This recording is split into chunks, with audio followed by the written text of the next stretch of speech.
Welcome back to the Rational Nationalist. Have you ever wondered how smart, educated people get sucked in by cults and other fringe groups?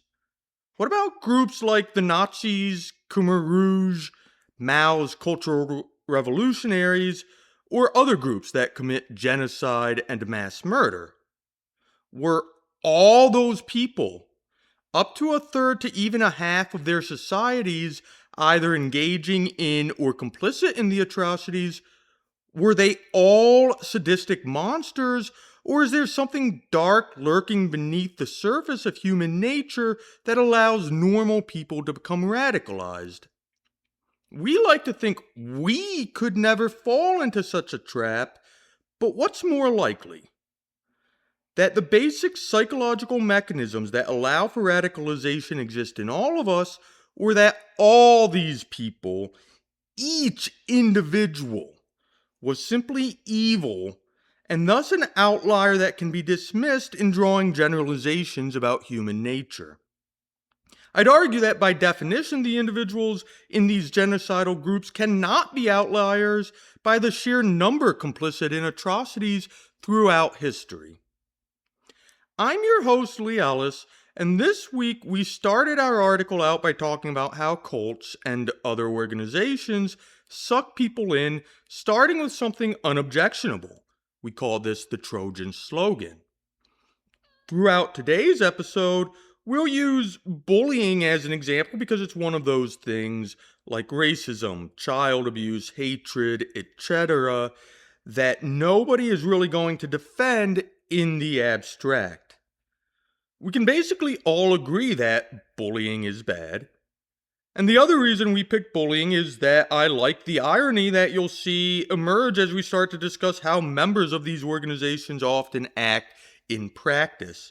South Park did an entire Make Bullying Kill Itself episode satirizing this very tension for those familiar with it. First, a PSA on my usage of the word cult and why I use it so frequently and readily on this show, in the article, and in pretty much everything else I do. First off, cults are awesome. There's a reason we use the term cult classic to describe a movie we love. It's all peace, love, and if you're into it, drugs and orgies. Either way, everyone's having a blast until they wake up dead or find their bank accounts cleaned out. It's a fun, simple, generic example of an organization going too far. If we used more specific examples, everybody would get Trump-triggered by tribalistic impulses, arguing over the specific merits of this or that side, and totally miss the more general point I'm trying to make. Cults are basically the most apolitical example I can think of. The second is to make a point here about cults. We are all in a cult. Kind of.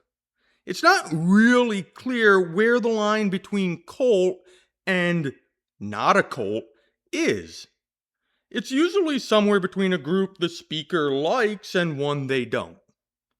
Cult has become nothing more than a pejorative term to dismiss a group or its members without having to address the group's merits. In other words, it's an argument-ending term meant to express disapproval without having to elaborate.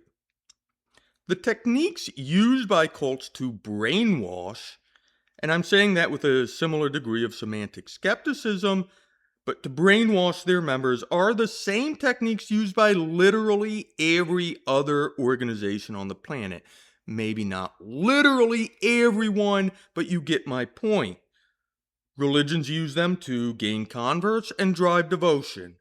Civil rights organizations and other political movements use these techniques to motivate adherents to push harder for the cause, and Instagram influencers and Lululemon use them to build brand loyalty. Sometimes the brainwashing can even be benevolent. Aside from religion and political movements, many of these techniques are prevalent in self-help groups like Alcoholics Anonymous and in cognitive behavioral therapy. In particular, both groups use specialized, highly specific language to fundamentally alter the way their adherents make sense of the world around them and, by extension, change their behavior. In other words, they completely attempt to alter the subjective reality of their adherents. The idea is that since the world around them changes, not really, but in the way their minds make sense of it, the desired behavior will follow. And they work. Not all the time, or even most of the time, but enough of the time for enough people that very few would object to anyone either going to a therapist or an addiction or any other kind of self-help group. While therapists or AA members might not think of themselves as being brainwashed, it's essentially the exact same thing that's done in other settings, only with the consent of the brainwashee. Most people in therapy or AA would probably acknowledge that their brains need at least some cleaning and to improve their lives, not to exploit, manipulate, or sell them leggings or concert tickets. The point is that it's all fun and games with cults, or more accurately, it's all civil rights, socialism, and Jesus Christ right up until they start handing out the Kool-Aid. Jim Jones started out as a socialist preacher with a focus on civil rights, for anyone not getting the reference. Notice that none of these things are bad. Most people are rather fond of racial unity, socialism, and Jesus, and the last two may be a touch more controversial. But notice it's not the surface message that's the problem. This brings us back to the topic for today: how people become radicalized despite starting with the best of intentions. And to do this, we are once again going to form our own, hypothetical, at least until I get more followers, cult. Only this time we're going to start out as a charity or a social justice movement or whatever other type of philanthropical organization this technically falls under. Our aim: to end all bullying everywhere. That's a pretty unobjectionable goal, right? Of course it is. If we started telling people that our ultimate goal is to overthrow society and replace it with an anti-bullying theocracy or any other form of totalitarian government, communism, fascism work just as well here, everybody would tell us to get lost. So instead, we want to keep things as vague as possible. This will also be our mot later on when people try to call us out, so keep this in mind. Whenever we're challenged on our radicalism, we're just against bullying. That's all. It's just a nice movement that wants to stop people from being bullying victims. The first step is to simply get people interested in signing up, so we pick a slogan. Something like "make bullying kill itself," but upon that one being taken, we settle on "bullying is bad" because we can't afford a marketing or creating department and we lack originality. We get email lists and probably print t-shirts, have parties, and anything else we can do to spread awareness of our cause to end bullying everywhere. Now that we have a roster of followers, which should theoretically be everybody, because again, we intentionally chose a topic that everybody should support. To take this out of the lab for just a moment, it's kind of like slogans like "Make America Great" or "Black Lives Matter." Just to give an idea of how this gets used in real-world settings, both of those slogans are generally associated with partisans, but theoretically are statements or objectives to which everyone should probably agree. And here, because we chose "bullying is bad" as a slogan, our group of potential recruits should include pretty much the entire population, except for Biff. Now, we'll start dipping our toe in the water, so to speak, to see how far we can take this. We start to, for example, refer to ourselves as "everyone but Biffs" or Ebbers. Naturally, anyone can refer to themselves as this, but only the people who really devote a lot of their time, energy, and critically for us, because this is the key variable, their personal identity becomes committed to the cause of fighting bullying. When someone calls themselves an Ebber, it tells us that they're committed to the cause. This allows us to start moving the goalposts with something resembling a reverse true Scotsman. If that's wrong, let me know, but it feels basically right. Sure, anyone can call themselves part of our group, but there's a difference between, like, the weekend warriors and the real activists. Do you want to be a weekend warrior, or are you actually serious about this thing? You see where I'm going with this. It's almost difficult not to answer that question, and it's literally a nonsense question. Once you've demonstrated commitment, people have their foot in the door and can start to expand this sense of commitment to include more sacrifices and encourage more extreme beliefs.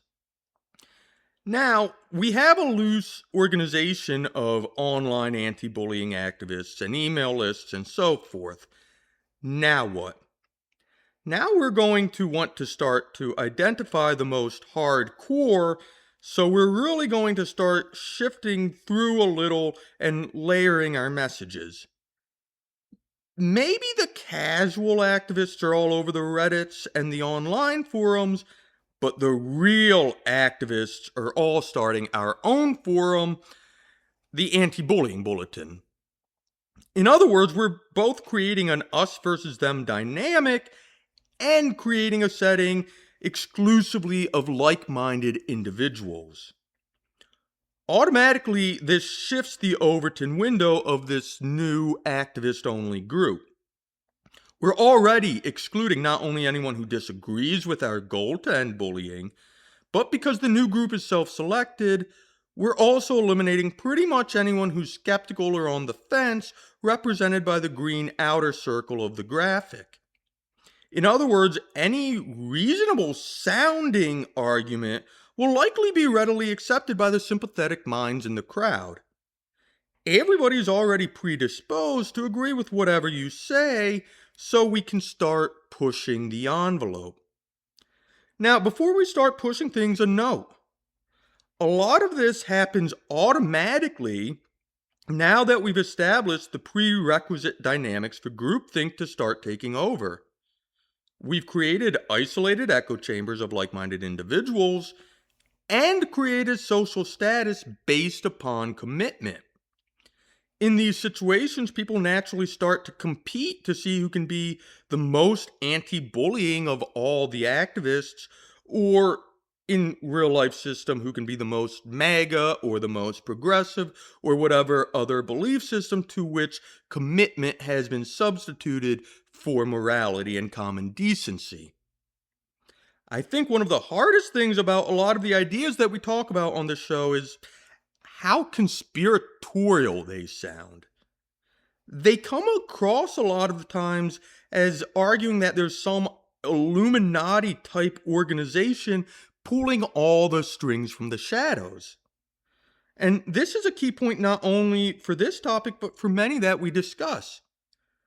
Many of these phenomena are organic. They happen in groups without anybody pulling the strings or even awareness within the group that any of this is going on. Typically, the group thinks everything is hunky-dory and that they're doing the right thing. Obviously, there are often leaders behind it, or at least people profiting from whatever crusade is being pushed at the moment. But even for them, once things get going, the bus pretty much drives itself. Now that we have our anti-bullying bulletin cut off from the general population, the radicalization can begin. Maybe we actively push it with our own posts and extensive moderation of the anti-bullying forum, banning dissenters and amplifying the more radical opinions, or maybe we just let nature run its course and see what happens. Either way, now that we're alone without those biffs looking over our shoulder, biffs is an otherizing term that we're going to use for anybody who isn't us. Initially, it will refer only to the actual bullies, but slowly it will expand to include anyone who isn't sufficiently radical for our tastes. The radicalization now begins, and it begins in two directions: horizontal and vertical. See, a lot of people joined up thinking they were trying to stop wedgies and kids from getting shoved into lockers and stuff, but they're quickly going to find out that this goes much deeper. And remember, we've already equated anti-bullying with morality, so naturally the more extreme voices will be seen within the group as the leaders and the inspirational figures. After all, they are the ones who really care, to the point that they see and fight bullying where we wouldn't even think to look. Initially, bullying only meant positive action. Not positive in the good way, but in the sense that you actually had to pick a target and do something to them. Now, however, exclusion is bullying. If you don't invite that weird kid to your party, you're a biff. It doesn't matter that every time he plays a game, he runs away crying the first thing things don't go his way.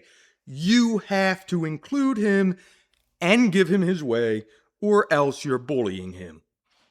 In addition to new behaviors being included in the definition of bullying, the bar for what qualifies is significantly lowered. It used to be sustained, targeted attacks, but now bumping into somebody one time qualifies. Additionally, the punishments grow more severe. Initially, it was okay to simply educate the bullies, but now they need to be punished. And if you disagree, you just don't hate bullying enough, you might be basically a biff. At first, these might seem innocent enough. Don't exclude people or bump into them. Fine. But the arguments become more and more tenuous until eventually people start asking questions, and this is where the litmus tests begin. At this point, an us versus them dichotomy has fully developed. It's us against the biffs in the classic good versus evil framing. Furthermore, people have a lot invested in being an anti-bullying activist or an EBBER. Remember, this hasn't happened overnight. They've been spending a significant amount of time getting involved in the anti-bullying cause. Aside from the massive amounts of time they've spent on these forums, most of their friends are also anti-bullying activists. Every social activity they engage in reinforces this core part of their identity. They may also have bumper stickers on their car, slogans on their social media, and so on. Questioning or turning against the group's leadership would be quite embarrassing. Who wants to admit they've been wrong? So their instinct is to double down, defending the group's position, no matter how radical or ridiculous it's become. Furthermore, they'd risk losing friends and, in some cases, professional retaliation, depending on how inundated their workplace has become with anti-bullying ethos. Questioning it might get them accused of being a biff or a bully, and their workplace has a zero-tolerance policy for bullying. They don't want to get called before HR with a bullying accusation, even a spurious one, since HR tends to side with the accuser lest they be accused of not taking bullying seriously enough by the rest of the anti-bullying activists. So you keep your mouth shut and go along with whatever radical agenda the anti-bullying lobby is pushing today. This is where the anti-bullying movement goes from an online circle jerk of self-righteous wannabe activists, annoying but harmless, kind of like the atheist subreddit or most other subreddits, into actually causing real-world problems. See, these people don't just exist in the forum, they occasionally leave their laptops and venture out into the real world. When they do so, naturally, we will have some suggestions about how they should conduct themselves. First off, we want to make sure that they know that this is a full-time job. They should be looking for any opportunity to fight bullying at work, school, or wherever else they can shoehorn it in. In this way, you make the acceptance of your perspectives the default. Anyone questioning your views is shamed into silence out of fear of being targeted or called a biff. If somebody is called a biff, that is where you get the most hardcore activists involved, doxing them, harassing them, and demanding people lose friends, jobs, their family cuts them off, etc. We also want our anti-bullying activists to seek positions of influence. Teaching, tech, media, the government, academics, all good places to start, as is the aforementioned HR. Once hired, they can both demand more anti-bullying programs, run, of course, by Bullying is Bad or some affiliated organization, insist on hiring fellow activists or allies, or otherwise force our agenda onto society at large. Now look at how far we've come. What started out as a grassroots effort to end bullying has now become a nationwide network that can do literally anything we want. Any news article or story can be taken down as promoting bullying or pushed by our activists in the media, regardless of veracity, because they won't look too closely lest they be suspected of biffdom or as being insufficiently anti-bullying. Students quickly learn that if they claim they're bullied, the administrators will automatically take their side. Thus, the rules of the playground are entirely set by the person willing to whine the most. Bullying becomes anything we say it is, and it only applies if we say it does. After all, we've established ourselves as the officiators of what is and is not bullying. If anyone calls us out on our radicalism, we just deflect. We just want to be nice and stop bullying. How is that radical? In this way, we've gone from defending the rights of the bullying victims to trampling the rights of everyone else. Thank you for joining us. I've been your host, Lee Ellis, signing off.